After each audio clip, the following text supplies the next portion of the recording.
আপনারা কি কখনো ভেবেছেন একটি বুনো শিয়াল এবং একটি পোষা কুকুর কি কখনো প্রিয় বন্ধু হতে পারে? প্রথম দেখায় পরিস্থিতিটা এমন ছিল না। এই ছোট্ট শিয়াল ছানাটিকে বুনো কুকুররা আক্রমণ করছিল, আর ঠিক সেই মুহূর্তে দেবদূতের মতো এসে হাজির হলেন আমার স্বামী। তিনি তাকে সেখান থেকে উদ্ধার করে বাড়িতে নিয়ে আসেন। প্রথমেও ভীষণ ভয়ে ছিল, হয়তো কাউকেই বিশ্বাস করতে পারছিল না, কিন্তু আমরা হাল ছাড়িনি। ভালোবাসা আর ধৈর্য দিয়ে ধীরে ধীরে ওর ভয় ভাঙানোর চেষ্টা করলাম। দিন যত যেতে থাকলো, আমাদের এই নতুন অতিথি ততটাই প্রাণ চঞ্চল হয়ে উঠল। ওর দুষ্টুমি আর চঞ্চলতায় আমাদের ঘর যেন হাসিতে ভরে যেত। খেলনা নিয়ে ওর সেই কামড়া কামড়ি আর লুকোচুরি দেখার মতো ছিল।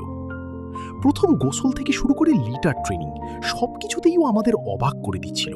আমাদের সাথে ওর বন্ধনটা দিন দিন আরও মজবুত হতে শুরু করলো।